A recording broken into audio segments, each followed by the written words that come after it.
الله وكفى أما بعد أعوذ بالله من الشيطان الرجيم بسم الله الرحمن الرحيم إن الصلاة تنهى عن الفحشاء والمنكر سبحان ربك رب العزة عما يصفون وسلام على المرسلين والحمد لله رب العالمين اللهم صل على سيدنا محمد وعلى آل سيدنا محمد وبارك وسلم إن الصلاة تنهى عن الفحشاء والمنكر بے شک نماز فحش کاموں سے اور برائی سے انسان کو روک دیتی ہے۔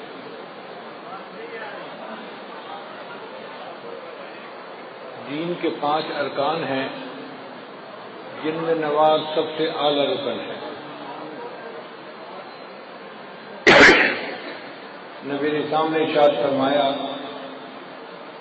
حبب الی من دنیاکم ثلاث، تمہاری اس دنیا میں مجھے 3 چیزیں بہت پیاری ہیں، ایک خوشبو، دوسرا نیک بیوی اور تیسرا میری آنکھوں کی ٹھنڈک نماز میں ہے۔ تو نماز کو آنکھوں کی ٹھنڈک فرمایا۔ ایک حدیث پاک میں نبی صاحب نے فرمایا کہ الصلاۃ معراج المومن، نماز تو مومن کی معراج ہے۔ نبی علیہ السلام کو اللہ تعالیٰ نے جسمانی معراج عطا فرمائی تھی، مومن کو نماز پڑھنے سے روحانی معراج حاصل ہو جاتی ہے۔ جتنے باقی احکام ہیں اللہ تعالیٰ نے اسی دنیا میں بھیجے۔ نماز کے حکم کے لیے اللہ نے اپنے محبوب صلی اللہ علیہ وسلم کو عرش پر بلایا اور وہاں پر نماز کا تحفہ عطا فرمایا۔ شروع میں 50 نمازیں فرض تھیں۔ نبی علیہ السلام جب واپس آنے لگے تو بہت خوش تھے کہ میرے پروردگار نے مجھے تحفہ دیا، میں اپنی امت کے پاس اللہ کا تحفہ لے کر جاؤں گا۔ راستے میں ایک آسمان کے اوپر حضرت موسیٰ علیہ السلام انتظار میں تھے۔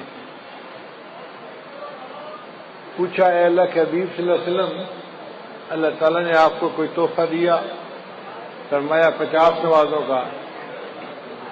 تو انہوں نے کہا اے اللہ کے محبوب صلی اللہ علیہ وسلم، میری امت پر چند نمازیں فرض تھیں اور ان کے لیے وہ پڑھنی بھی مشکل ہو گئی تھی۔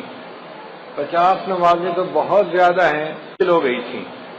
50 نمازیں تو بہت زیادہ ہیں، آپ اللہ تعالیٰ سے عرض کریں کہ اللہ اس کو کم کر دیں۔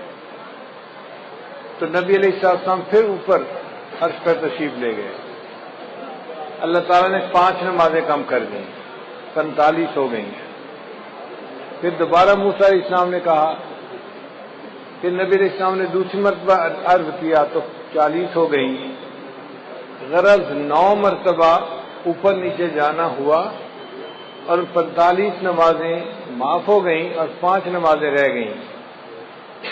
پھر نبی علیہ السلام نے فرمایا موسیٰ علیہ السلام کو کہ اب مجھے اللہ کے سامنے جاتے ہوئے حیا آتی ہے، شرم آتی ہے، 5 نمازیں تو ہیں، میری امت 5 نمازیں پڑھ لے گی، مگر اللہ نے فرمایا کہ میرے محبوب صلی اللہ علیہ وسلم آپ کی امت 5 نمازیں پڑھے گی، ہم ان کے نام اعمال میں 50 نمازوں کا ثواب لکھیں گے۔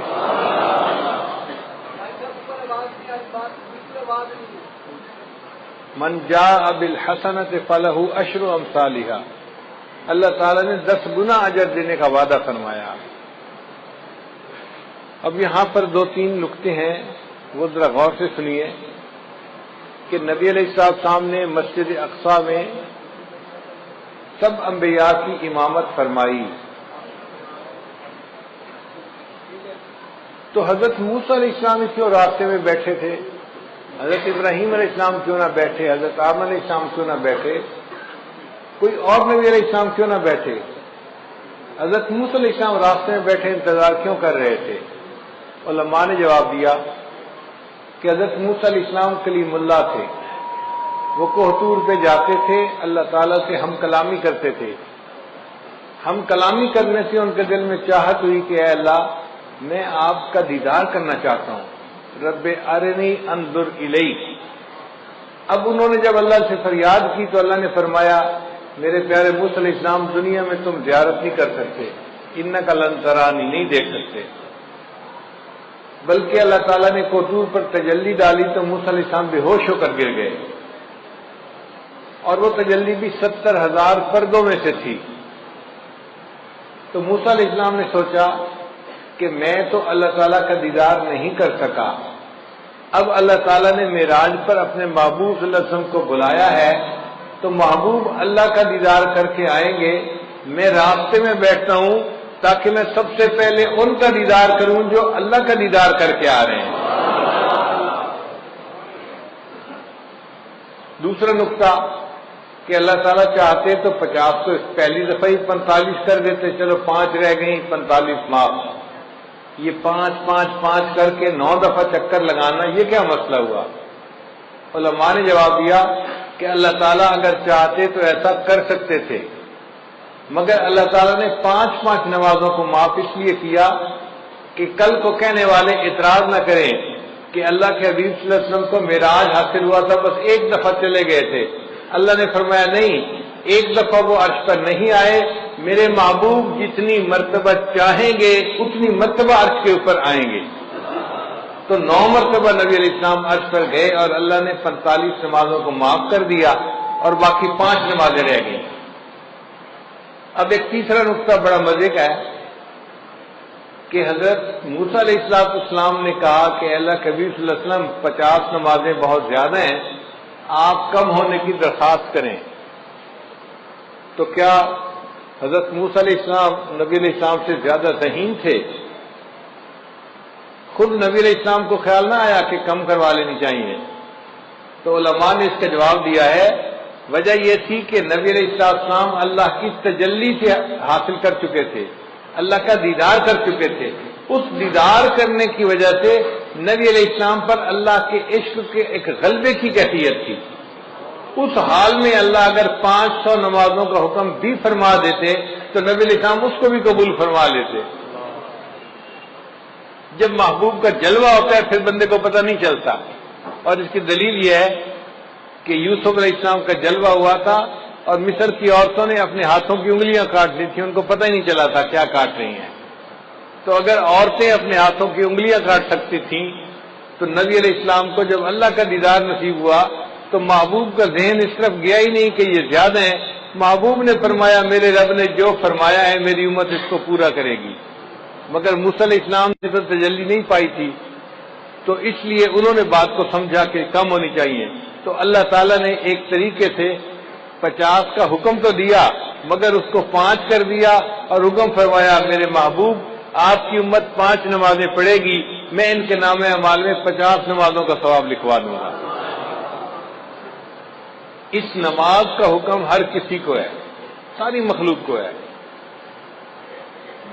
اللہ کی شان دیکھیے، درخت جو ہیں وہ قیام کی حالت میں ہیں، جو چوپائے ہیں وہ رکوع کی حالت میں ہیں، جو کیڑے مکوڑے ہیں وہ سجدے کی حالت میں ہیں، اور جو پہاڑ ہیں وہ قعدے کی حالت میں، تحیات کی حالت میں ہیں۔ کل قد علم صلاتہ و تسبیحہ، اللہ فرماتے ہیں ہر کسی کو اپنی نماز کا پتہ ہے کہ کیسے ادا کرنی ہے، مگر ساری مخلوق ایک ایک رکن ادا کر رہی ہے۔ انسان کو اللہ نے یہ شان عطا فرمائی، وہ تمام ارکان کا مجموعہ پوری نماز ادا کرتا ہے۔ حدیث پاک میں آتا ہے عرش پہ فرشتے ہیں وہ بھی نماز ادا کرتے ہیں، جو قیام میں ہے وہ ساری زندگی قیام میں رہے گا، رکوع نہیں کر سکے گا، جو رکوع میں ہے ساری زندگی رکوع میں رہے گا، سجدے میں نہیں جائے گا، جو سجدے میں ہے ساری زندگی سجدے میں رہے گا، اتحیات میں نہیں جائے گا، جو اتحیات میں ہے ساری زندگی اتحیات میں۔ تو فرشتے ایک ایک رکن پر عمل کرتے ہیں، اور اللہ نے انسان کو یہ شان عطا فرمائی، ان تمام ارکان کا مجموعہ پوری نماز تکبیر اولی سے لے کے سلام پھیرنے تک انسان کو عطا فرما دی۔ اور اس نماز کا حکم بچے کو بچپن سے دے دیا جاتا ہے۔ آپ حیران ہوں گے کہ جی بچپن سے کیسے دے دیا جاتا ہے؟ بھئی دیکھیں جب بچہ پیدا ہوتا ہے تو ایک کان میں اذان اور دوسرے میں اقامت۔ تو اذان میں کیا کہتے ہیں؟ حی علی الصلاۃ، حی علی الفلاح، تو نماز کے لیے بلایا نا بچے کو. تو اذان دینے کے کئی فوائد ہیں. ایک تو اللہ کا نام اس کے دماغ میں پہنچایا، بچے کے دماغ میں. دوسرا اس کو نماز کا حکم بھی فرمایا. اور تیسرا اس کو یہ بھی بتا دیا کہ اے بچے، تیری زندگی کی اذان بھی ہو چکی، اقامت بھی ہو چکی، اب جب نماز پڑھنے میں تھوڑا سا وقت باقی ہوتا ہے، اتنا تیری زندگی ہے، اس زندگی کو تو گزارے گا تو تیری نماز جنازہ کھڑی ہو جائے گی. اور حکم نماز اس کا بھی جو ہے نا وہ صراحت ہے. دیکھیے اللہ تعالیٰ نے حضرت عیسیٰ علیہ السلام کو فرمایا تھا کہ آپ اپنی والدہ کی گواہی دیں. تو عیسیٰ علیہ السلام نے کہا تھا انی عبد اللہ آتانی الکتاب وجعلنی نبیا وجعلنی مبارکن اینما کنت واوصانی بالصلاۃ والزکاۃ. تو دیکھو بچہ ہے، کہہ رہا ہے کہ اللہ نے مجھے حکم دیا نماز کا. تو بچپن میں ہی گویا نماز کا حکم مل جاتا ہے بچے کو.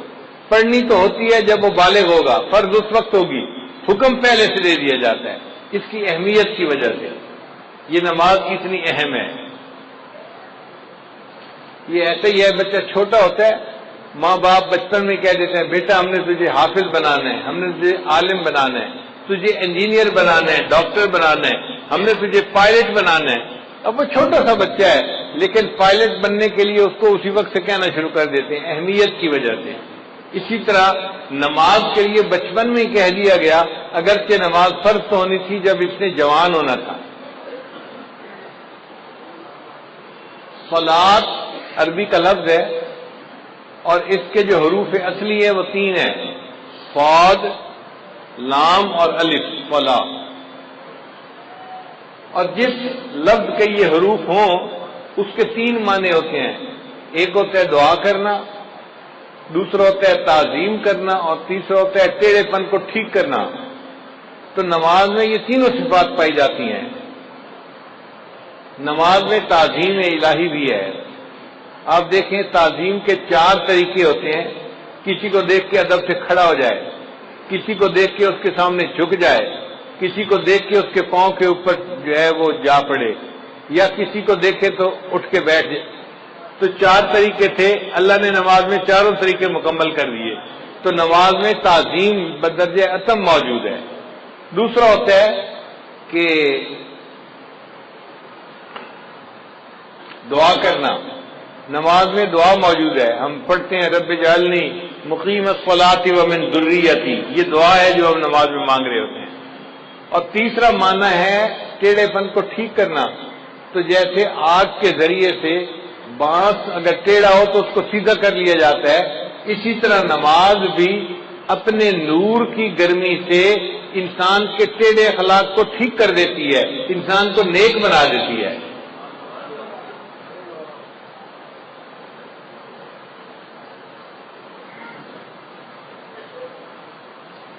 اب ایک نقطہ اور بھی ہے کہ 5 نمازیں اللہ نے کیوں بنائی؟ 7 بن جاتی، 3 بن جاتی، 10 بن جاتی، 5 کیوں؟ علماء نے اس کا خوبصورت جواب دیا. وہ فرماتے ہیں کہ اللہ تعالیٰ نے ہر انسان کو 5 حواس عطا فرمائے ہیں. 5 جن کو حواس خمسہ کہتے ہیں. چھوٹے بچے سکولوں میں پڑھتے بھی ہیں. وہ 5 حواس کون سے ہیں؟ دیکھنا، سننا، سونگنا، چھونا اور چکھنا. یہ 5 حواس ہیں جو اللہ نے ہر بندے کو عطا فرمائے ہیں. اور 5 حواس پر شکریہ ادا کرنے کے بدلے اللہ نے ان پر 5 نمازیں فرض فرما دی. جو 5 نمازیں پڑھتا ہے وہ گویا 5 حواس کا شکریہ ادا کر رہا ہوتا ہے اللہ کا.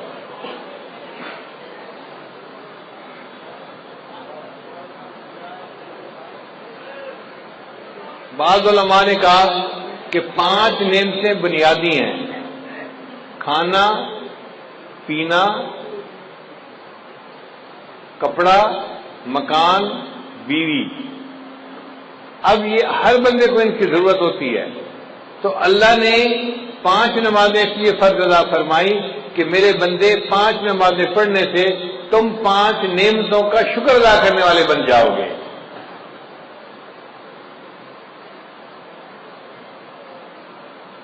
بعض علماء نے لکھا کہ 5 مصیبتیں ہیں جن میں سے ہر بندے نے گزرنا ہے. ایک ہے موت، دوسری ہے قبر، تیسرا ہے حشر، چوتھا ہے پل صراط اور پانچواں ہے میزان. یہ 5 ایسی مصیبتیں ہیں کہ جن میں سے ہر بندے کو گزرنا ہی ہے، چاہے نیک ہو یا بد ہو. اللہ نے 5 نمازیں فرض فرمائی. جو میرا بندہ 5 نمازیں پڑھے گا میں ان کو ان 5 مصیبتوں میں سے آسانی کے ساتھ گزار دوں گا.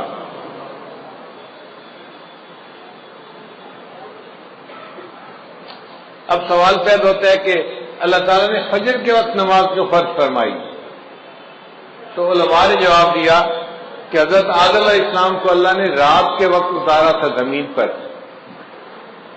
تو وہ بڑا اللہ کے سامنے روئے، دعائیں مانگی. جب صبح کی روشنی ہوئی تو انہوں نے شکرانے کی نماز پڑھی. تو حضرت آدم علیہ السلام کے شکرانے کی نماز کی وجہ سے اللہ نے امت کو فجر کی نماز عطا فرمائی کہ تم بھی اپنے جو ہے والد اکبر کی طرح سے اپنے جو ہے اعمال کا شکریہ ادا کرنے والے بن جاؤ گے. پھر دوسرا، جنت میں جو اللہ تعالیٰ کا دیدار ہوگا وہ صبح کا وقت ہوگا، جیسے طلوع ہونے سے پہلے کا وقت ہوتا ہے نا، اس طرح کا وقت ہوگا. تو اللہ تعالیٰ نے فرمایا میرے بندو تم دنیا میں فجر کی نماز پڑھو گے تو اس کے بدلے تمہیں میں جنت میں اپنا دیدار عطا فرما دوں گا. پھر حضرت یوسف علیہ السلام نے بھی شکرانے کے نوافل پڑھے تھے. بھائیوں نے جب ان کو کنویں میں ڈال دیا تھا تو کنواں تھا اور یوسف علیہ السلام بچے تھے. اب کنویں کی تنہائی بھی تھی، اوپر سے رات کا اندھیرا بھی آ گیا، تو یوسف علیہ السلام بڑے غمزدہ تھے. ایک تو بھائیوں نے زیادتی کی اور دوسرا تنہائی تھی اور اندھیرا تھا، اور وہ سمجھ رہے تھے کہ شاید اب مجھے باقی زندگی اندھیرے میں ہی گزارنی پڑے گی. جب تہجد کا وقت ہوا تو یوسف علیہ السلام بڑے پریشان تھے. حدیث پاک میں آتا ہے انہوں نے اس وقت دعا مانگی، اے اللہ میری پریشانی کو بھی دور کر دے اور جو بھی پریشان بندہ ہے دنیا میں اس کی بھی پریشانی کو دور کر دے. اللہ تعالیٰ نے یوسف علیہ السلام کی دعا کو ایسے قبول کیا کہ وہ رات کا ایسا وقت ہوتا ہے ہر پریشان بندے کی پریشانی ختم ہو جاتی ہے. آپ دیکھیں کوئی بندہ فوت ہو گیا، گھر کے سارے لوگ پریشان ہیں، سارا دن روئیں گے، رات بھر روتے رہیں گے. آپ دیکھیں گے تہجد کے وقت ان کو بھی نیند آ جائے گی، وہ بھی پرسکون ہو جائیں گے. کسی بندے کی بیماری ہو تو آپ دیکھیں کہ تہجد کے وقت ہسپتال میں مریضوں کی حالت پرسکون ہو جاتی ہے. تو ہر بندے کی پریشانی تہجد کے وقت میں اللہ کم کر دیتے ہیں. یہ یوسف علیہ السلام کی دعا قبول ہوئی، اللہ نے ہر پریشان کی پریشانی کو دور فرما دیا. پھر جب صبح کی روشنی ہونے لگی، طلوع ہونے کا وقت ہوا، تو یوسف علیہ السلام نے شکرانے کے نفل پڑے تھے کہ چلو اندھیرے سے تو جان چھوٹی، مجھے پتہ تو چلا نا کہ یہ روشنی کا وقت آ گیا ہے. اب ان کے اس شکریہ کے نماز پڑھنے کو اللہ تعالیٰ نے امت مسلمہ کے لیے بھی پسند فرمایا کہ تم بھی یوسف علیہ السلام کی طرح اس وقت اگر فجر کی نماز پڑھو گے تم بھی اللہ کی نعمتوں کا شکر ادا کرنے والے بن جاؤ گے.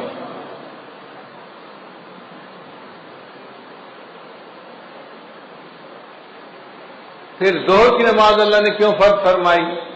اس لیے کہ ظہر کے بعد سورج ڈھلتا ہے. تو مومن کو اللہ نے سبق دیا، دیکھو چڑھتے سورج کی ہر کوئی پرستش کرتا ہے، لیکن جب سورج ڈھلنے لگ جائے تم اپنے رب کی عبادت کرو. ہم چڑھنے اور اترنے والوں کی پرورش نہیں کرتے، ہم اپنے رب کی پرورش کرتے ہیں.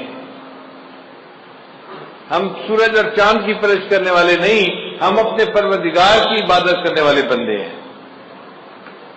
پھر یہ کہ وہ گرمی کا وقت ہوتا ہے تو اللہ تعالیٰ نے فرمایا میرے بندو تم میں سے جو کوئی ظہر کی نماز پڑھے گا گرمی کے وقت میں اس کے بدلے اس کے لیے قیامت کے دن کی گرمی کا جو ہے نا برداشت کرنا آسان کر دوں گا، اس کو میں عرش کا سایہ عطا فرما دوں گا.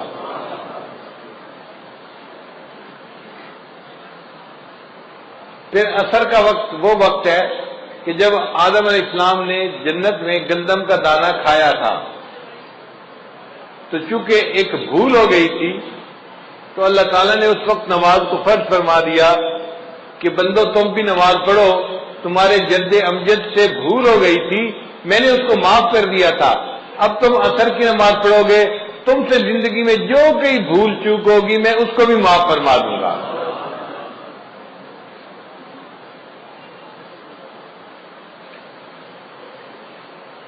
پھر عصر کے وقت حضرت یونس علیہ السلام کو مچھلی نے اپنے پیٹ سے باہر نکالا تھا، تو اللہ تعالیٰ نے فرمایا کہ میرے بندو تم بھی حالات کی مچھلی کے پیٹ میں پھنس سکتے ہو۔ مثال کے طور پہ کوئی قرضے کے اندر پھنسا ہوا ہے، ادا نہیں ہو رہا، کسی کا کاروبار بند ہے، چلتا نہیں، کوئی بیماری کی مصیبت میں پھنسا ہوا ہے، بیماری دور نہیں ہوتی، کوئی بچی گھر بیٹھی ہے، رشتہ نہیں آتا، وہ حالات کی مچھلی کے پیٹ میں پھنسی ہوئی ہے۔ اب اس مچھلی کے پیٹ سے کیسے نکلے؟ عصر کی نماز پڑھو گے، اللہ تعالیٰ تمہیں ان مصیبتوں کی مچھلی کے پیٹ سے نکال دیں گے، مسئلوں کو حل کر دیں گے۔ پھر قبر میں جو میت سے سوال جواب ہوتا ہے تو اس وقت عصر کا وقت ہوتا ہے، تو عصر کی نماز اس لیے قائم فرمائی کہ جو بندہ عصر کی نماز دنیا میں پڑھے گا اس کے لیے قبر میں سوال و جواب کا دینا اللہ آسان فرما دیں گے۔ مغرب کی نماز اللہ نے کیوں فرض فرمائی؟ اس لیے کہ سارے دن میں جو غلطیاں ہوئیں، کوتاہیاں ہوئیں، اب یہ مغرب کی نماز پڑھے گا، اللہ پورے دن کے گناہوں کو اس کے بدلے معاف فرما دیں گے۔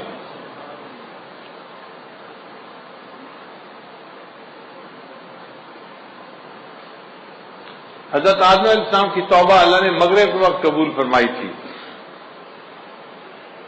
تو امت محمدیہ کو مغرب کی نماز دی گئی کہ تم اگر مغرب کی نماز پڑھو گے اس کے بدلے ہم تمہاری زندگی کے سب گناہوں کو معاف کر دیں گے، تمہاری توبہ کو بھی قبول فرما لیں گے۔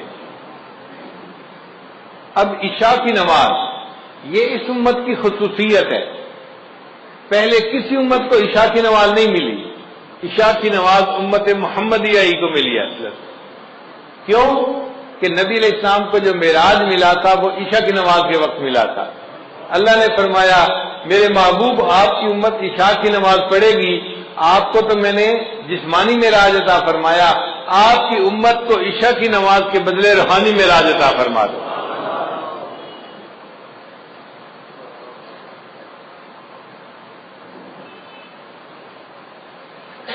ایک سوال ذہن میں یہ پیدا ہوتا ہے کہ نماز میں رکعتیں 2 ہوتی ہیں، 3 ہوتی ہیں یا 4 ہوتی ہیں؟ فجر کی 2 رکعت فرض ہے، ظہر کی 4 رکعت فرض ہے، مغرب کی 3 رکعت فرض ہے، تو 2، 3 اور 4 رکعتیں، یہ رکعتوں کا سلسلہ اتنا ایسے کیوں ہے؟ 1 رکعت ہوتی، 2 رکعت ہوتی، کام ختم ہو جاتا، آخر 2 رکعت، 3 رکعت یا 4 رکعت میں کیا حکمت ہے؟ قرآن مجید کی آیت ہے اللہ نے فرشتوں کو بنایا جاعل الملائکۃ رسلا اولی اجنحۃ مثنی و ثلاث و رباع، اللہ نے فرشتوں کو پیدا کیا، بعض فرشتوں کے 2 پر ہیں، بعض کے 3 اور بعض کے 4۔ اللہ نے فرمایا کہ میرے محبوب صلی اللہ علیہ وسلم فرشتوں کو میں نے پرواز عطا کی 2 پروں سے، 3 پروں سے، 4 پروں سے۔ اب آپ کی امت نماز پڑھے گی، رکعتیں 2 ہوں گی، 3 ہوں گی، 4 ہوں گی، جیسے فرشتوں کو روحانی ترقی میں نے عطا فرمائی، آپ کی امت کو ان فرائض کی رکعتیں پڑھنے پر میں روحانی ترقی عطا فرما دوں گا۔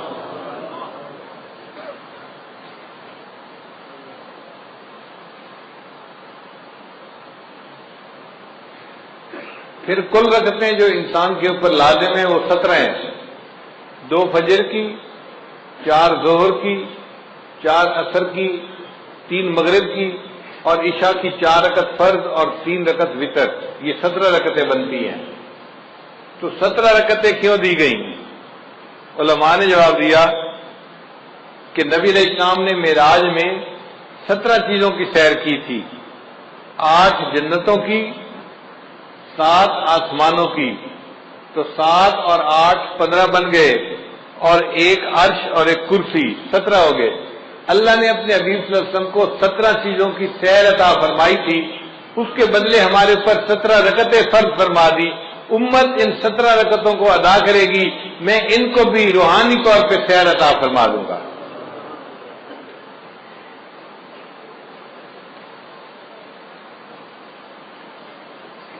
نماز معراج کیوں ہے اور عبادت معراج کیوں نہ بنی؟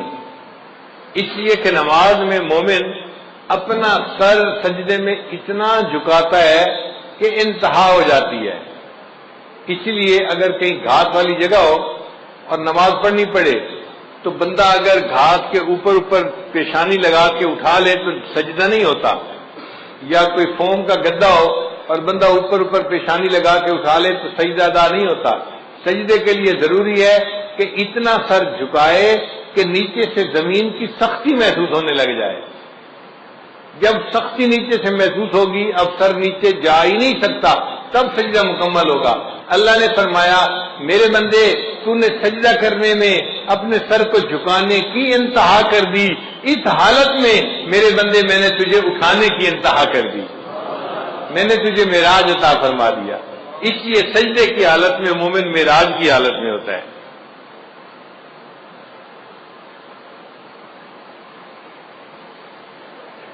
اب ایک اہم سوال کہ نماز میں سورہ فاتحہ پڑھنی کیوں ضروری ہے؟ نبی اسلام نے ارشاد فرمایا ان الصلاۃ تنہا، نبی اسلام نے فرمایا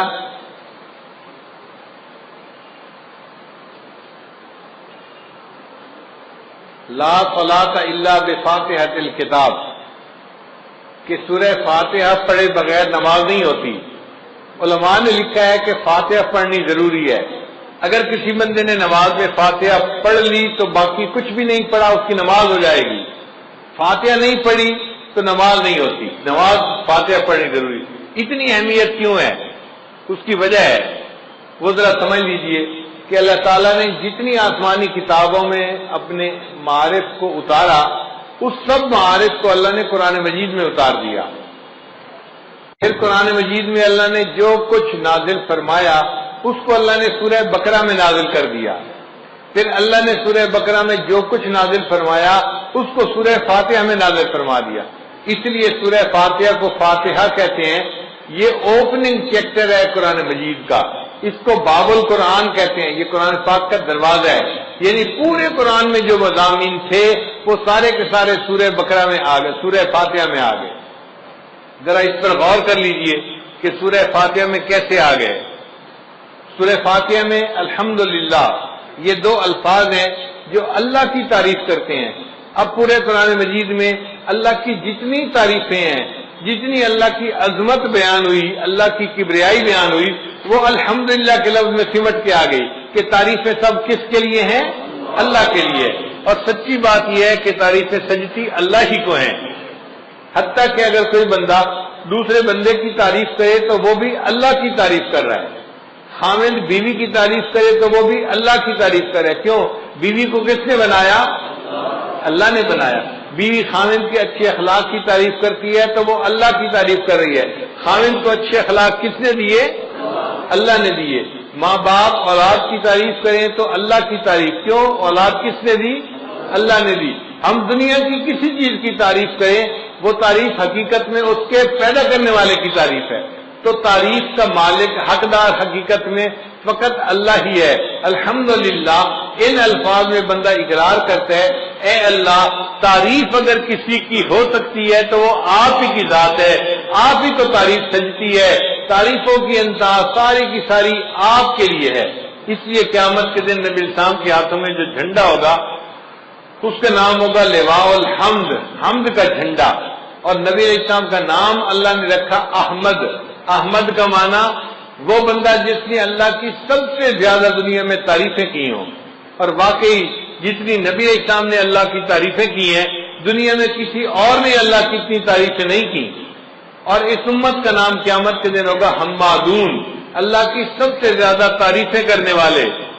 اور نبی علیہ السلام کو جنت میں جو گھر ملے گا، محل ملے گا، اس کا نام ہوگا بیت الحمد. تو اللہ تعالیٰ کے لیے سب حمد ہے. اس لیے فرشتے بھی کہیں گے وقیل الحمد للہ رب العالمین. تو سب تعریفیں کس کے لیے ہیں؟ تو الحمدللہ کے الفاظ نے اللہ تعالیٰ کی تمام تعریفوں کو اپنے اندر سمیٹ لیا. پھر آگے فرمایا رب العالمین، جو جہانوں کا رب ہے. رب کہتے ہیں آقا کو، مولا کو، پرورش دینے والے کو. جیسے ماں باپ بچے کی پرورش کرتے ہیں تو ماں باپ بیٹے کے رب ہوتے ہیں، مربی ہوتے ہیں. مالی پودے کی پرورش کرتا ہے، اس کو چھوٹے سے لے کے درخت تک جو ہے وہ لے جاتا ہے، تو وہ اس کا مربی ہوتا ہے۔ اسی لیے یہ رب کی صفت پرورش دینے والے کی صفت ہے۔ اللہ تعالیٰ ساری کائنات کا رب ہے، وہ ساری کائنات کو پالتا ہے۔ پالنے کی صفت کس میں ہے؟ اللہ رب العزت کے اندر۔ اس لیے اللہ تعالیٰ نے انسان کو دنیا میں بھیجنے سے پہلے عالم ارواح میں پیدا فرمایا چھوٹے چھوٹے جسموں کے ساتھ، اور ان سے وعدہ لیا تھا الست بربکم، کیا میں تمہارا رب نہیں ہوں؟ تو اس سوال کے جواب میں نبی علیہ السلام نے سب سے پہلے کہا تھا بلا، اے اللہ آپ ہی ہمارے پروردگار ہیں، رب ہیں۔ اور آپ کے جواب کو سن کر پھر ساری مخلوق نے اس جواب کو ریپیٹ کیا تھا، اللہ آپ ہی ہمارے رب ہیں۔ اللہ نے فرمایا اچھا، سب نے میرے ساتھ وعدہ تو کر لیا، مجھے رب سمجھتے ہو، میں تمہیں دنیا میں بھیجتا ہوں آزمانے کے لیے کہ دنیا میں جا کے تم کس کو رب مانتے ہو۔ چنانچہ آج لوگ سمجھتے ہیں ہم نوکری سے پل رہے ہیں، ہم فیکٹری سے پل رہے ہیں، ہم زراعت سے پل رہے ہیں، ہم کاروبار سے پل رہے ہیں۔ نہیں، ہم اللہ سے پل رہے ہیں، اللہ ہمیں پال رہا ہے، ہمیں کوئی اور چیز نہیں پال رہی۔ اسی لیے دعوت و تبلیغ والے لوگ کہتے ہیں نا کہ بھائی ان اسباب کی نفی کرو۔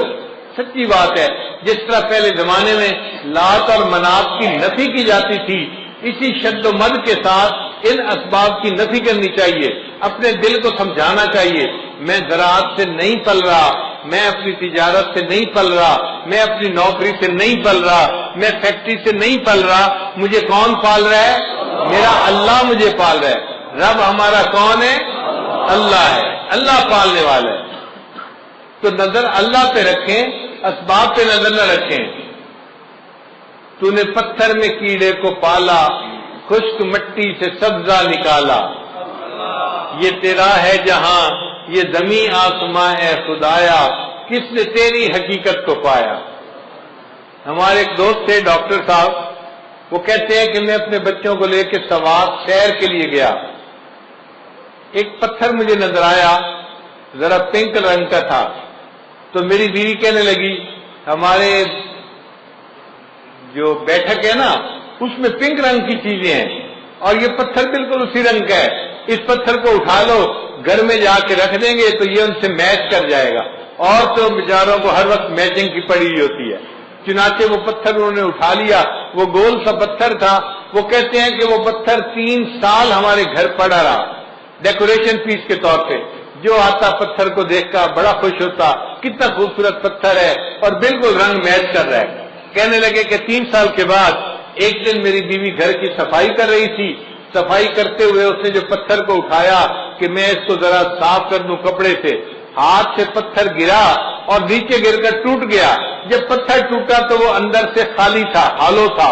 کہنے لگی کہ اس نے دیکھا اندر ایک کیڑا تھا اور اسے چلنا شروع کر دیا۔ 3 سال وہ پتھر ہمارے گھر میں رہا اور اللہ نے اس بند پتھر کے اندر اس کیڑے کو پال کے دکھا دیا۔ تو جو پروردگار مخلوق کو رزق دیتا ہے، پالتا ہے، اس پروردگار ہی کے لیے تعریفیں ہیں۔ تو رب العالمین کے لیے لفظ سے گویا ہم نے اتنی بڑی بات کو تسلیم کر لیا کہ ہمارا رب کون ہے، اور وہ ایک بندے کا رب نہیں ہے یا انسانوں کا رب نہیں ہے، وہ جہانوں کا رب ہے، جو مخلوق ہے جہاں بھی ہے سب کا رب وہی ہے۔ اسی لیے قرآن مجید کو الحمدللہ رب العالمین سے شروع کیا اور آخر پہ جا کے ختم کہاں کیا؟ قل اعوذ برب الناس ملک الناس۔ تو رب کے لفظ پہ جا کے قرآن مجید کو ختم بھی کیا۔ اور انسان جب دنیا سے جائے گا قبر میں تو فرشتے آ کے جو پہلا سوال پوچھیں گے وہ سوال ہوگا من ربک، تیرا رب کون ہے؟ تو دنیا میں کیا ایمان بنا کے آیا، کیا سیکھ کے آیا، بتا تیرا رب کون ہے؟ جو اللہ پہ توکل کرتا ہوگا وہ کہے گا ربی اللہ، میرا رب اللہ ہے۔ اور جس نے دنیا میں محنت کی ہوگی وہ کہے گا ہے ہاتھ لا ادری، مجھے نہیں پتا میرا رب کون ہے، پھر اس کی پٹائی ہوگی۔ اس لیے یہ رب کے سبق کو ہم نے اچھی طرح یاد کرنا ہے تاکہ قبر میں بھی سوال کا جواب دینا آسان ہو جائے، اور قیامت کے دن بھی انسان اپنے رب کے سامنے کھڑے ہوں گے۔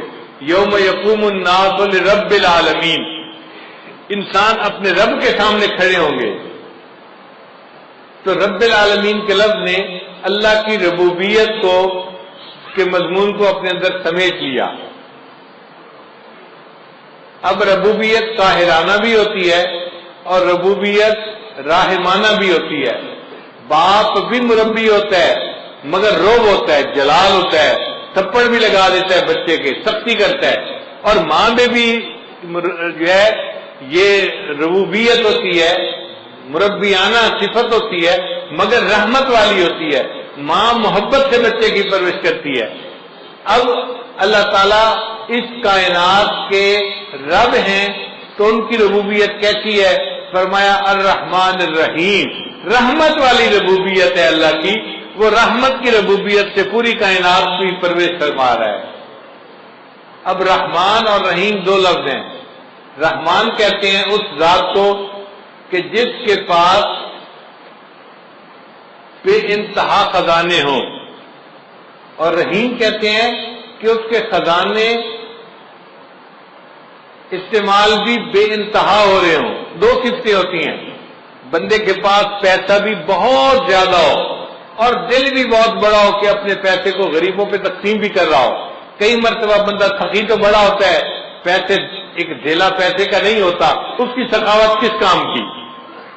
یا بندے کے پاس پیسہ تو بہت ہوتا ہے، خرچ کرنے کی صفت نہیں ہوتی تو پیسہ کس کام کا؟ مزہ تو تب ہے کہ پیسہ ہو بھی بہت زیادہ اور خرچ کرنے کی عادت بھی خوب ہو اس کی. اللہ تعالیٰ میں یہ دونوں صفتیں موجود ہیں. اللہ کے پاس رحمتوں کے خزانے بھی بے انتہا ہیں اور اللہ کی رحمت خرچ بھی بے انتہا ہو رہی ہے، اپنے اور پرائے سب پہ خرچ ہو رہی ہے. رحمان کہتے ہیں اس کو جو دنیا میں اپنے اور پرائے سب پر رحمت فرماتا ہے. دیکھیں دنیا میں کافروں کو جو رزق ملتا ہے کون دیتا ہے؟ کافروں کو اولاد کون دیتا ہے؟ صحت کون دیتا ہے؟ رزق کھانے کو کون دیتا ہے؟ اللہ دیتا ہے. وہ کتنا رحیم ہے، رحمان ہے کہ جو ایمان والوں کو بھی رحمت نواز رہا ہے اور کافروں کو بھی رحمت سے نواز رہا ہے. تو اپنے اور پرائے سب کو وہ ایمان والوں کو بھی دیتا ہے، وہ وفاداروں کو بھی دیتا ہے، وہ دنیا میں غداروں کو بھی دیتا ہے. وہ بڑا کریم آقا ہے. اور قیامت کے دن اللہ تعالیٰ ایمان والوں کے ساتھ خاص رحمت فرمائیں گے. وَكَانَ بِالْمُؤْمِنِينَ رَحِيمًا.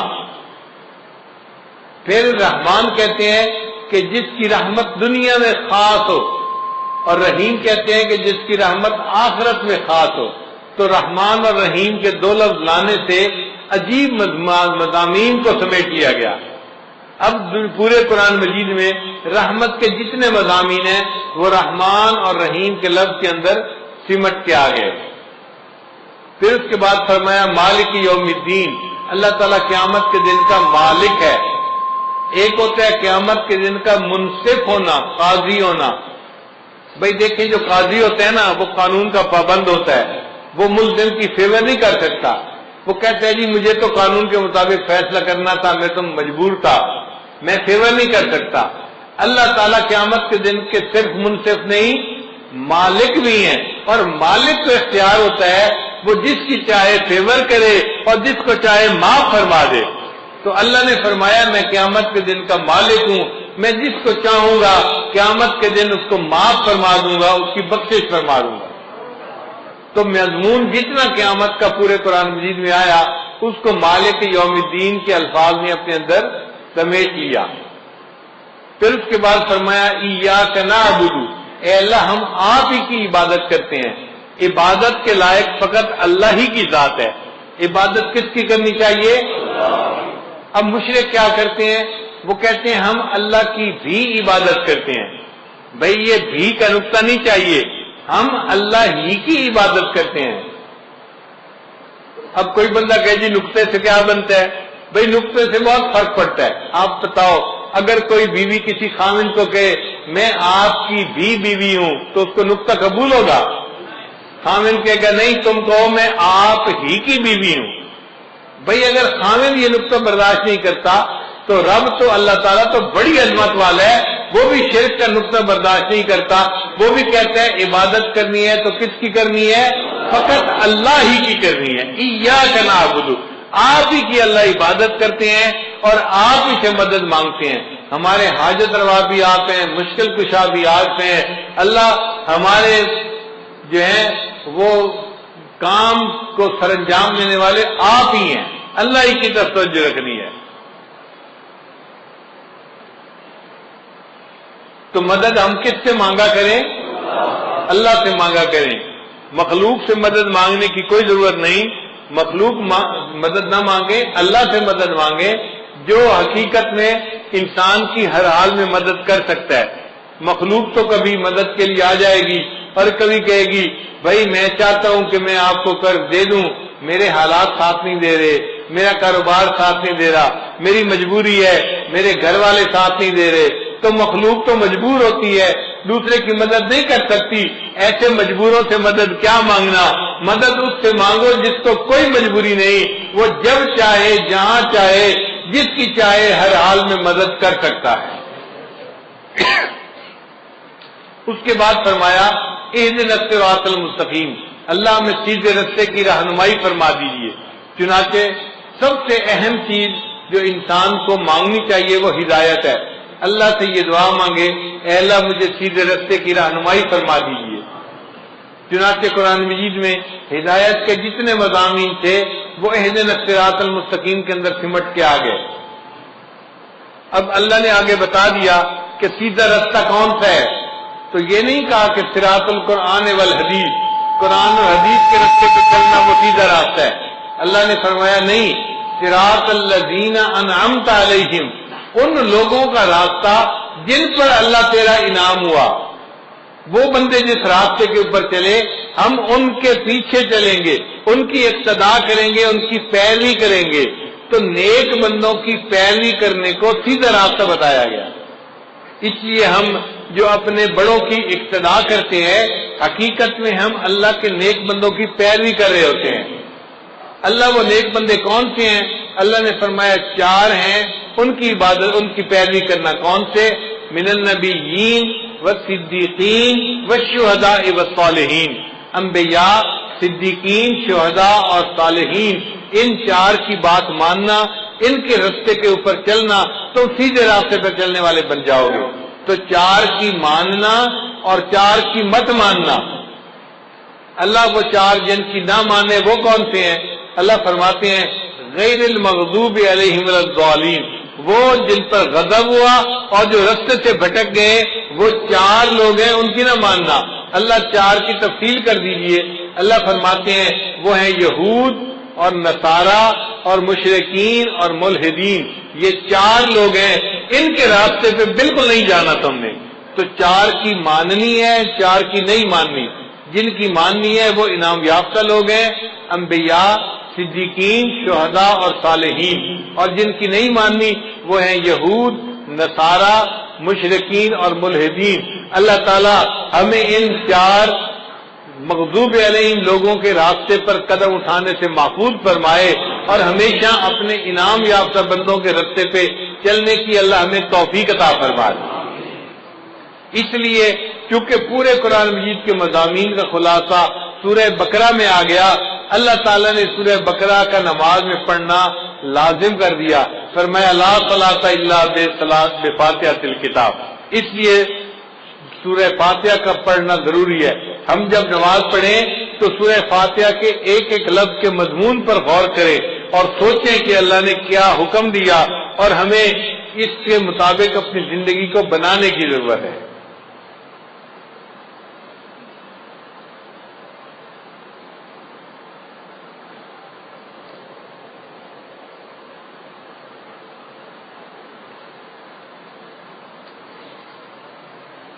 اب ایک اور نقطہ، آخر اللہ تعالیٰ کو نماز اتنی پسند کیوں ہے کہ نبی علیہ السلام نے فرمایا مومن اور کافر کے درمیان فرق کرنے والی چیز نماز ہے، اور جو بندہ نماز پڑھے گا اللہ تعالیٰ اس کے سارے دن کے کاموں کا ذمہ دار بنے گا، اللہ اس کے کاموں میں اس کی مدد کرے گا اور اس کی اللہ تعالیٰ ہر حال میں جو ہے وہ پشت پناہی فرمائیں گے۔ تو نماز آخر اتنی پسند کیوں ہے؟ اللہ کیوں خوش ہوتے ہیں؟ علماء نے اس کا جواب دیا کہ جب مومن نماز پڑھتا ہے تو اس سے شکل جو ہوتی ہے نا وہ احمد کے لفظ کی بنتی ہے، کہ قیام میں ہماری حالت الف کی مانند ہوتی ہے، رکوع میں ہماری حالت ہا کی مانند ہوتی ہے، اور سجدے میں ہماری حالت میم کی مانند ہوتی ہے، اور اتحیات میں ہماری حالت دال کی مانند ہوتی ہے۔ اب سب ارکان کو جمع کرو تو کون سا لفظ بنا؟ احمد کا لفظ بنا، اور احمد اللہ کے محبوب کا نام ہے۔ اللہ فرماتے ہیں میرے بندے تو نماز میری پڑھ رہا ہے لیکن تیرا جسم میرے محبوب کے نام کی شکل بنا رہا ہے، تو مجھے میرے محبوب کی یاد دلا رہا ہے، اس حال میں مجھے تیرے اوپر بھی پیار آ رہا ہے، تجھ سے بھی مجھے محبت ہو گئی۔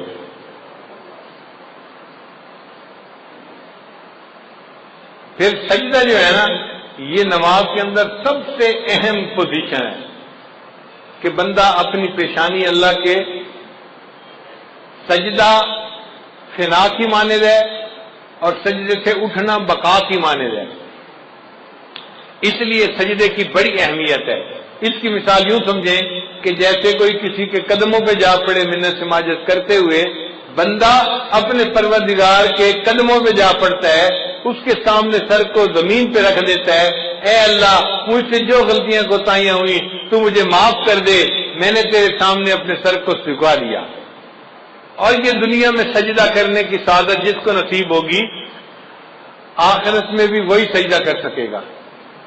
قرآن مجید میں ہے اللہ تعالیٰ قیامت کے دن بندے کو کھڑا فرمائیں گے اور پھر ان کے سامنے ساق کی تجلی فرمائیں گے، یوم یکشف عن ساق، اور جب تجلی فرمائیں گے تو جو نمازی ہوں گے وہ سارے سجدے میں جا پڑیں گے، اور جو نماز نہیں پڑھتے ہوں گے ان کی کمر جو ہوگی نا وہ بالکل سیدھی ہو جائے گی، سخت ہو جائے گی، اور وہ سجدہ کر ہی نہیں سکیں گے، وہ سجدے سے محروم ہو جائیں گے۔ ہم دنیا میں غیب کے سجدے کرتے پھر رہے ہیں، دنیا میں غیب کا سجدہ ہے، محبوب سامنے تو نہیں ہے، مگر ایک وقت آنے والا ہے کہ ہمیں ایسا بھی سجدہ اللہ عطا فرمائیں گے کہ جب اللہ کا دیدار ہو رہا ہوگا، اس کی ذات کا دیدار ہوگا، اور اس وقت ہم شہود کا سجدہ کریں گے۔ وہ خوش نصیب لوگ ہوں گے جو شہود کا سجدہ کریں گے اور اللہ سے اس کی نعمتوں کو پانے والے بن جائیں گے۔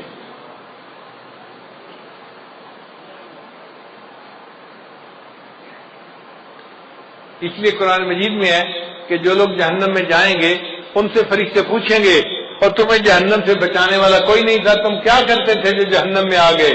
تو وہ کہیں گے لم نکو من المصلین، ہم نمازی نہیں تھے، ہم بے نمازی تھے، اس لیے ہمیں جہنم میں بھیجا گیا۔ تو جہنم میں جانے کی جو بڑی وجہ ہوگی وہ بے نمازی ہونا ہے، اس لیے ہمیں نماز کی پابندی کرنی چاہیے اور نماز کو بہت اہتمام کے ساتھ پڑھنا چاہیے۔ عورتیں نماز میں سستی کرتی ہیں، گھر کے کاموں کی وجہ سے نمازیں قضا کر بیٹھتی ہیں، یہ بہت بڑی کوتاہی ہے، اس سے بچنے کی ضرورت ہے۔ اور ایک نقطہ یاد کر لیجئے کہ اگر نماز پڑھنا اور یا کوئی کام کرنا دو آپشن سامنے آئیں تو ہمیشہ نماز پہلے پڑھیں، کام کو پیچھے چھوڑیں۔ لوگوں کی عادت ہوتی ہے اور جی یہ کام کر لیتے ہیں پھر نماز پڑھ لیں گے، نہ نہ نہ، یہ بڑی غلطی ہے۔ پہلے نماز پڑھیں پھر کام کریں۔ عورتیں یہی تو کہتی ہیں میں مہمانوں کو چائے دے دوں پھر نماز پڑھ لیتی ہوں، اور مہمانوں کو چائے دیتے دیتے نماز قضا ہو جاتی ہے۔ میں یہ کام کر لوں پھر نماز پڑھ لوں گی، اور اس کام کے کرتے کرتے نماز قضا ہو جاتی ہے۔ تو عورتیں یہ بات توجہ سے سنیں، جب نماز اور کسی کام کے درمیان چوائس آئے تو کس کو چوز کرنا چاہیے؟ نماز کو چوز کرنا چاہیے، نماز کو مقدم کرنا چاہیے۔ ہم نماز کو چوز کریں گے، اللہ اس کے بدلے دنیا کے کاموں میں ہماری مدد فرما دیں گے۔ ہم ایک مرتبہ پشاور سے واپس اسلام آباد کی طرف آ رہے تھے، راستے میں عصر کا وقت ہو گیا، اول وقت تھا۔ میں نے دوستوں کو کہا کہ بھئی نماز کے لیے روکو، پہلے نماز پڑھیں گے پھر آگے سفر کریں گے۔ مسجد چھوٹی سی تھی، 10-12 بندے نماز پڑھ سکتے تھے، اور 5-7 تو ہم ہی تھے۔ ہم نے نماز پڑھنی شروع کی، اتنے میں ایک اور گاڑی والے آ کے رکے، 4-5 بندے تھے، سب داڑھی والے، ایسے لگتا تھا جیسے جماعت میں جانے والے بندے ہوں۔ ان میں سے 2 بندے ایک گاڑی میں سے نیچے اتر آئے کہ نماز پڑھ لیتے ہیں۔ ایک نے کہا یار چھوٹی سی مسجد ہے، تنگی ہوگی، آگے کوئی 50 میل کے فاصلے پہ ایک بڑی مسجد ہے، وہاں جا کے نماز پڑھیں گے۔ تو اس کے کہنے پہ جو مسجد میں آئے تھے وہ بھی واپس چلے گئے اور وہ گاڑی والے چلے گئے۔ ہم نے نماز پڑھی، نماز پڑھ کے ہم اسلام آباد کی طرف روانہ ہوئے. ہم 5 کلومیٹر آگے آئے تو ہمیں پتہ چلا کہ وہ جو کار میں چند لوگ بیٹھے ہوئے تھے ان کی گاڑی کا ایکسیڈنٹ ہوا تھا. کار بالکل تباہ ہو گئی تھی اور کھڑے وہاں لوگوں نے بتایا کہ اس میں سے 2 بندے فوت ہو گئے تھے. اب بتائیں کہ ان لوگوں نے وقت کی نماز ادا نہیں کی تھی. اگر چھوٹی مسجد میں نماز پڑھ لیتے اور پھر موت آتی تو وقت کی نماز ادا کر کے موت آتی. اب ان کو نماز پڑھے بغیر موت آ گئی. اس لیے جب نماز کا وقت آئے پہلے نماز پڑھیں پھر باقی جو بھی کام ہے وہ کریں. اور اگر اس طرح کریں گے تو اللہ مدد کریں گے. ایک عرب کا واقعہ سن لیں, میں اپنی بات کو مکمل کرتا ہوں کہ وہ دیہاتی آدمی تھا اور اس کا نہری پانی کا معاملہ تھا اور زمین میں پانی دینے کا مسئلہ تھا. تو بیوی نے کہا دیکھیں فصل خشک کھڑی ہے, آپ پہلے پانی دے دیں اور پھر آپ اگر نماز کا وقت بچے تو جائیں, ورنہ اگر جمعہ کا ادا بھی ہو گیا تو کیا فرق پڑتا ہے. اس نے کہا ہرگز نہیں, میں جا کے جمعہ پڑھوں گا اور پھر بعد میں آ کے دیکھوں گا پانی کا وقت بچتا ہے یا نہیں بچتا. دونوں وقت ایک جیسے تھے, ادھر جمعے کا وقت تھا ادھر پانی کا وقت تھا. خیر بیوی چپ ہو گئی. اب جب وہ جمعے کے لیے نکلنے لگا نا تو پتہ چلا کہ ان کا جو اونٹ تھا وہ کہیں بھاگ گیا تھا. تو بیوی نے پھر شور مچایا, دیکھیں ہمارے پاس اونٹ اتنا قیمتی ہے, سواری کے کام آتا ہے اور ہم دوسرا اونٹ تو خرید نہیں سکتے. اونٹ کہیں کھل کے چلا گیا ہے, ابھی تو قریب ہوگا, آپ اونٹ کو ڈھونڈ لیں مل جائے گا, جمعہ بعد میں پڑھ لینا, زور پڑھ لینا اور اونٹ کو تلاش کر لینا. اس نے کہا کہ نہیں, میں پہلے جمعہ پڑھوں گا بعد میں آ کے اونٹ کو تلاش کروں گا. وہ بندہ خیر جمعہ پڑھنے چلا گیا. اللہ کی شان دیکھیں, جب جمعہ پڑھ کے گھر واپس آیا کیا دیکھتا ہے کہ اونٹ دروازے کے اوپر بندھا ہوا ہے. اس نے بیوی سے پوچھا یہ اونٹ کیسے آیا. بیوی کہنے لگی میں گھر بیٹھی آٹا گوندھ رہی تھی کہ مجھے باہر کتوں کے بھونکنے کی آواز آئی. میں نے گھر کا دروازہ کھول کے دیکھا تو میں نے دیکھا کہ 4-5 کتے اس کے پیچھے لگے ہوئے تھے اور یہ اونٹ بھاگتا ہوا اپنے گھر واپس آ رہا تھا. جب یہ دروازے کے قریب پہنچا تو میں نے اس کی مہار پکڑ کے دروازے کے ساتھ باندھ دیا. اللہ نے کتوں کے ذریعے سے اونٹ کو ویسے ہی گھر پہنچا دیا. اس نے کہا چلو اللہ نے میرا ایک کام تو کر دیا, اب میں جاتا ہوں اور جا کے زمین کو پانی بھی لگاتا ہوں. اللہ کی شان, جب وہ پانی لگانے کے لیے گیا تو کیا دیکھتا ہے اس کی پوری زمین کو پانی لگا ہوا ہے. وہ بڑا حیران کہ یہ پانی کیسے لگ گیا میری زمین کو. ابھی وہیں کھڑا تھا کہ اس کا جو ہمسایہ تھا نا دیہاتی, وہ آیا زمیندار اور کہنے لگا بھئی مجھے معاف کرنا, میں نے اپنی زمین کو پانی لگانا تھا, میرا نمبر پہلے تھا, آپ کا نمبر بعد میں تھا. جب میں نے اپنی زمین کو پانی لگایا تو میرے اور تمہارے زمین کے درمیان جو سوراخ بنا ہوا تھا نا وہ کھلا ہوا تھا, مجھے اس کا پتہ نہیں تھا. میں اپنی زمین کو پانی لگاتا رہا, جب لگا کے دیکھا تو تمہاری زمین کو پورا پانی لگ چکا تھا. اللہ نے جمعہ کی نماز پڑھنے کے بدلے اس کی زمین کو پانی بھی لگوا دیا اور اس کے اونٹ کو بھی واپس گھر پہنچا دیا. ہم اگر نماز پڑھیں گے اللہ تعالی ہمارے کاموں کو سنواریں گے اور ہماری سرپرستی فرمائیں گے. اس لیے نماز کو اہمیت دینی چاہیے اور ہرگز قضا نہیں کرنی چاہیے.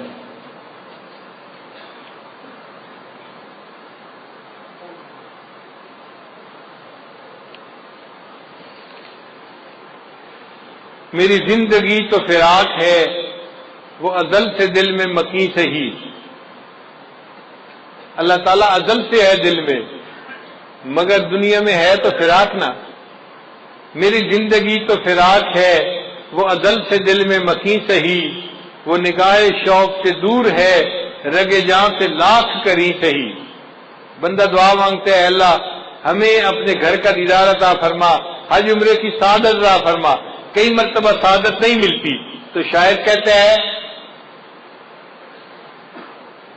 تیرا در تو ہم کو نہ مل سکا تیرے راہ گزر کی زمین سے ہی. تیرا در تو ہم کو نہ مل سکا تیرے راہ گزر کی زمین سے ہی. ہمیں سجدہ کرنے سے کام ہے جو وہاں نہیں تو یہی صحیح. اللہ سجدہ کرنا ہے نا, وہاں جا کے نہیں کر سکے تو یہاں تجھے سجدہ کرتے ہیں. اور آخر پہ کہتے ہیں سرے طور ہو سرے حشر ہو ہمیں انتظار قبول ہے. آج دنیا میں ہم غیر کے سجدے کر رہے ہیں, اللہ ہمیں قیامت کے دن دیدار کے ساتھ سجدہ عطا فرمائیں گے.